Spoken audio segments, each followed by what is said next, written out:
Tabulation, ये lecture based है tabulation पे। हमने डेटा कलेक्शन का, डेटा क्लासिफिकेशन के बारे में पिछले लेक्चर्स में पढ़ा। अब हम देखेंगे कि टैब्यूलेशन की क्या इम्पोर्टेंस है, टैब्यूलेशन किस तरह से किया जाता है, ऑब्जेक्टिव्स क्या हैं डेटा टैब्यूलेशन के। हम कोई भी डेटा जो कलेक्ट करते हैं वो किसी इन्वेस्टिगेशन का एक पार्ट होता है। तो डेटा टैब्यूलेशन का भी जो फर्स्ट पर्पस है, it is to carry out investigations, then to do comparisons. Once the data is tabulated, it is easy to compare. Then to locate omissions and errors in the data. जब हम table format में उस data को करते हैं तो omissions या errors हैं वो वहां पर अगर दिखाई दी तो उसको हम locate कर सकते हैं। To use space economically. अगर एक टेक्सचुअल डेटा हम देखते हैं तो टेक्सचुअल डेटा बहुत सारी स्पेस ऑक्यूपाई करता है, वहीं पर टेबल जो है वो इकोनॉमिकली उस स्पेस को यूज करती है। To study the trends, textual data जिस तरह से एक्सपैंडेड फॉर्म में या स्प्रेड फॉर्म में होता है तो उसमें हम ट्रेंड्स का या पैटर्न्स का पता नहीं लगा सकते हैं। तो tabulation helps us to study the trends. Then it also simplifies the data and helps us to use it as future references. A table is better as a reference as compared to the spread or expanded data. Importance of tabulation. Why do we need to tabulate the data? जो भी data हमने collect किया है, be it primary or secondary, उसका tabulation करने की importance क्या है?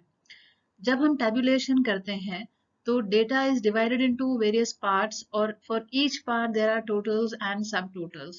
जैसे हम example ले रहे थे कि किसी कंपनी में मेल एंड फीमेल एम्प्लॉय हैं तो उनका नंबर हमने डिवाइड किया, देन वो किस ब्रांड का मोबाइल यूज करते हैं, किस ब्रांड का लैपटॉप यूज करते हैं। तो इस तरह से जब हम कैटेगराइज करते हैं तो डेटा उस टेबल में डिवाइड होता है टोटल्स और सब टोटल्स में। तो रिलेशनशिप जो डिफरेंट पार्ट्स की है उस टेबल में, that can be easily known in a table. Since data are arranged in a table with a title and number, so can be easily identified and used for the required purpose. Tabulation data को summarize कर देती है, it makes the data brief, therefore it can be easily presented in the form of graphs. हम जब graph अगर बनाना चाहते हैं तो first the data needs to be tabulated. Expanded या spread data से सीधे से graph banana is very difficult, so we need a table for presenting in the form of graphs. Tabulation presents the numerical figures in an attractive form.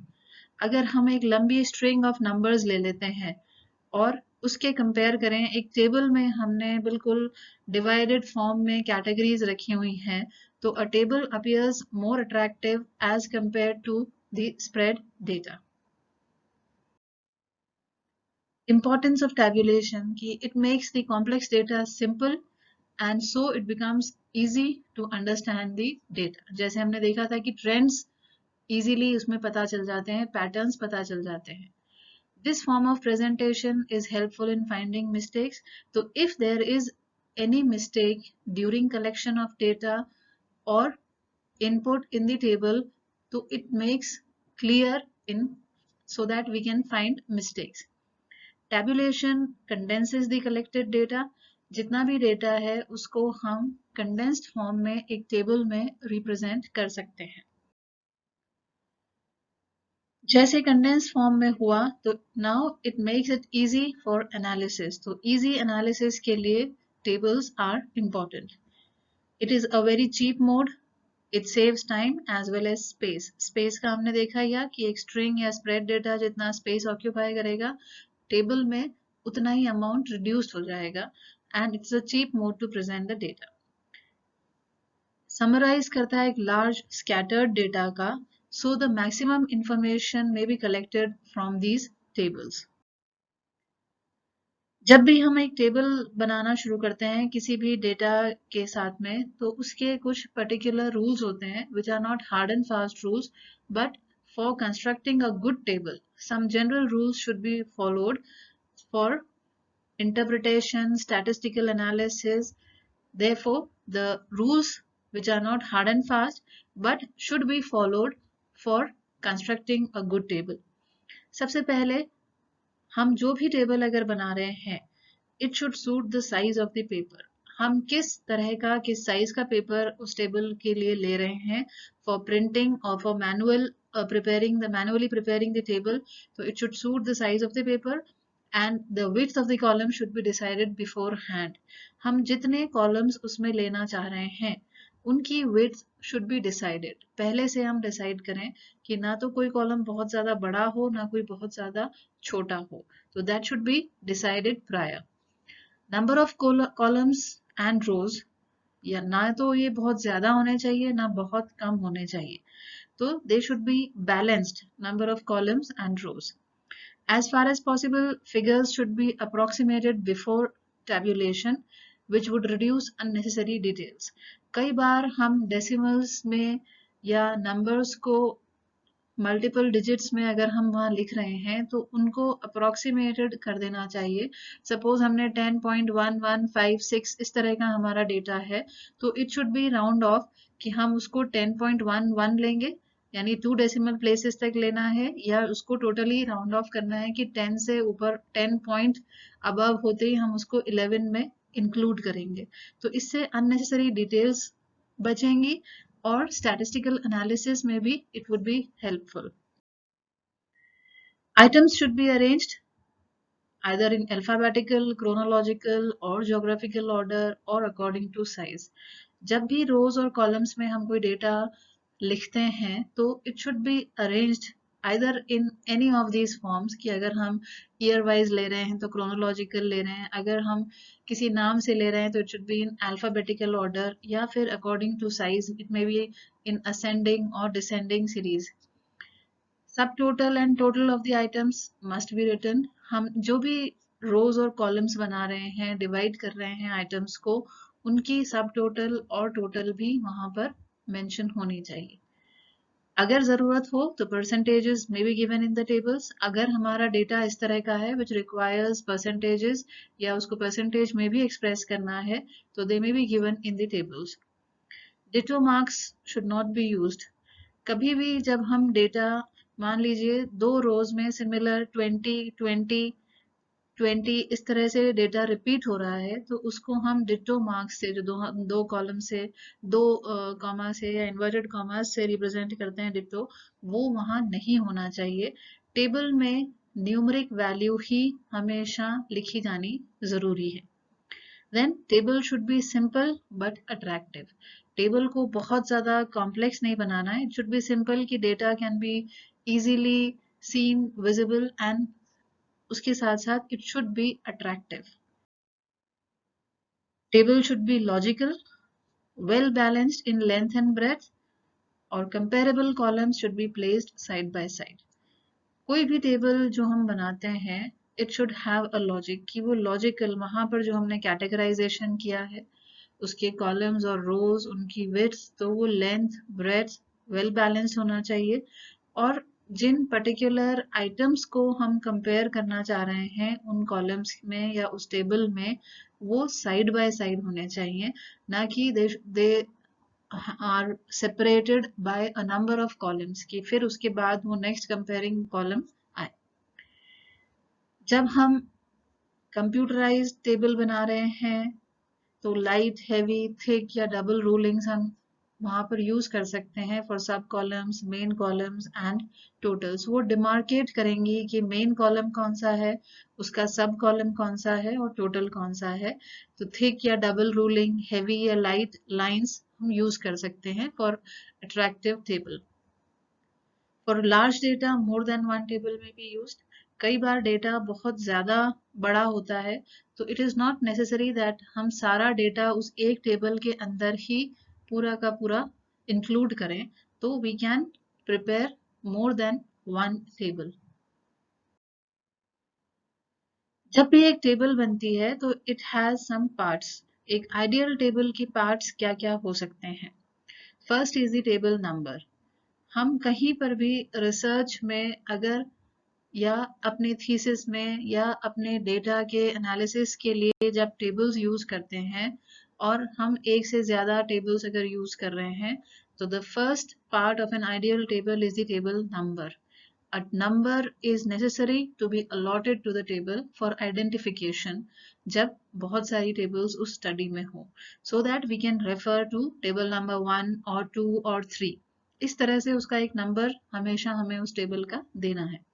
Then the title. जब आप table बना रहे हैं तो what is contained in the table should be mentioned in the title. It should be clear. हमें बहुत lengthy title नहीं देना है. टेबल के ऊपर जैसे टेबल नंबर आता है, जैसे आप लोगों ने टेबल के एग्जांपल्स देखे हों कि फिगर 1 या table 1 and then the title number of students in MSc. इस तरह से एक ब्रीफ और क्लियर टाइटल उस टेबल के ऊपर होना चाहिए. And it should also indicate the time and place to which the data refer. अगर हमने किसी पर्टिकुलर जगह के या पर्टिकुलर टाइम के लिए सपोज हमने डेटा लिया है फॉर 2020, तो 2020 नंबर ऑफ स्टूडेंट्स इस ईयर में कितने हैं, तो वो टाइटल उसको टेबल के ऊपर हमें देना है. Date of preparation of the table should be given. हम जिस डेट पे डेटा प्रिपेयर कर रहे हैं, टेबल प्रिपेयर कर रहे हैं, that date should also be mentioned along with the table. Then stubs और रो डेजिग्नेशंस. हम टेबल में दो मेन पार्ट्स इंक्लूड करते हैं, one is column and the other is row. तो हर रो को एक ब्रीफ हेडिंग देनी होती है जिसको हम रो डेजिग्नेशन कहते हैं या फिर स्टब्स कहते हैं. उनको स्टब आइटम्स कहते हैं और जो उससे रिलेटेड कॉलम है एंटायर कॉलम वो स्टब कॉलम कहलाता है. इसी तरह से कॉलम की हेडिंग्स होती हैं, तो कॉलम हेडिंग्स को हम कैप्शंस कहते हैं या हेडिंग्स कहते हैं. हर कॉलम के ऊपर उसका पर्टिकुलर डेजिग्नेशन कि वहाँ जो नंबर्स हैं वो किस रेफरेंस में लिखे गए हैं, वो कॉलम डेजिग्नेशन हर कॉलम के टॉप पर लिखा जाना जरूरी है. कॉलम्स को फिर हम नंबरिंग देते हैं. अगर ज्यादा कॉलम्स हैं तो they should be numbered 1 2 3 4 and so on. Parts of an ideal table में नेक्स्ट आता है बॉडी ऑफ द टेबल. ये हमने एक आउटलाइन अभी बनाई है कि टेबल का नंबर होना चाहिए, टेबल का एक टाइटल होना चाहिए, टेबल में डेट होनी चाहिए, रो और कॉलम के हेडिंग्स होने चाहिए. अब बॉडी ऑफ द टेबल, तो जो भी डेटा अब इस खाके में डाला जाएगा या लिखा जाएगा, it should be arranged in such a way कि any figure can be located easily. कई वेरिएबल्स जो अलग अलग तरह के हैं वो they can be arranged in ascending order from left to right in rows and from top to bottom in columns. पहले ही हमने देखा था कि जो भी डेटा है उसको क्रोनोलॉजिकली, अल्फाबेटिकली या असेंडिंग डिसेंडिंग फॉर्म में अरेंज करना है, not in a random form. तो either from left to right में असेंडिंग ऑर्डर या फिर कॉलम में जब हम देख रहे हैं तो टॉप टू बॉटम कि असेंडिंग ऑर्डर में, इंक्रीजिंग ऑर्डर में हम उसमें कोशिश कर सकते हैं to arrange the data. Column और रो की टोटल्स जरूर दी जानी चाहिए. Then unit of measurement. सबसे इम्पोर्टेंट चीज है कि अगर एक टेबल में जो डेटा यूज किया गया है उसकी यूनिट ऑफ मेजरमेंट अगर यूनिफॉर्म है तो हम उसको एक जगह टॉप राइट हैंड कॉर्नर पर लिख देंगे अलॉन्ग विद द टाइटल. जैसे हमने अगर स्टूडेंट के परसेंटेज दिए हैं तो वी कैन मेंशन इट कि percentage of students in exams. तो वहां आपने एक राइट हैंड कॉर्नर पे इंडिकेट कर दिया कि थ्रू आउट द टेबल हम परसेंटेज का डेटा यहाँ पर बता रहे हैं. लेकिन अगर डिफरेंट रोज और कॉलम्स में फिगर डिफरेंट यूनिट्स में है तो जब हम स्टब्स या कैप्शंस यानी रोज की जब हेडिंग दे रहे हैं या कॉलम की हेडिंग दे रहे हैं तब उन यूनिट्स को वहां पर मेंशन करना है कि हम परसेंटेज दे रहे हैं, परसेंटाइल दे रहे हैं, मार्क्स दे रहे हैं. तो वो स्टब और कैप्शंस में क्लियरली डिनोट करना जरूरी है. वेरी लार्ज फिगर्स अगर हैं तो मे बी राउंडेड अप, लेकिन अगर हमने कोई मेथड यूज किया है राउंडिंग अप का तो इट शुड बी एक्सप्लेन्ड कि किस तरह से राउंड ऑफ किया है, कि 10.11 को 11 किया है या सिर्फ 10 रखा है, या बहुत लार्ज फिगर्स अगर हैं तो उनके लिए क्या मेथड यूज किया है for rounding up. It should be denoted in the table. Then comes the source. जब हमने डेटा की क्लासिफिकेशन या कलेक्शन में पढ़ा था कि डेटा कैन बी प्राइमरी और सेकेंडरी, तो when we draw a table, so a source should be mentioned indicating that the data is from a primary or from a secondary sources. जहां से भी हमने डेटा कलेक्ट किया है उसका source table के बॉटम पे एक नोट लगा के कि दिस डेटा इज प्राइमरी और this data is collected from a secondary source. Then footnotes and references. जैसे हमने बॉटम में सोर्स मेंशन किया उसी तरह से फुट नोट्स कि अगर किसी आइटम को प्रॉपरली उस टेबल में एक्सप्लेन नहीं किया जा सकता है तो एक सेपरेट एक्सप्लेनेटरी नोट टेबल के बॉटम पे या फुट नोट वहां पर लगाना है जो एक्सप्लेन करे उस पर्टिकुलर आइटम को. टेबल की बहुत सारी सिग्निफिकेंस है, इम्पोर्टेंस है, लेकिन उसके साथ साथ कुछ लिमिटेशंस भी हैं. वो लिमिटेशंस टैब्यूलेशन की क्या क्या है? सबसे पहली जो लिमिटेशन है that it can contain only numerical data, no other detail. जब हम टेबल दे रहे हैं तो the data can be expressed only in the form of numbers. वहां पर हम किसी भी तरह की डिटेल्स मेंशन नहीं कर सकते हैं. So qualitative expression, if we want, is not possible through tables. Then tables can be used by experts to draw conclusions. यानी कि जो उस फील्ड में एक्सपर्ट है वही उस टेबल से कंक्लूजन ड्रॉ कर सकता है. अगर हम कोई टेबल किसी डेटा की एक कॉमन मैन को दे दें तो he may not be able to understand it properly. Thank you.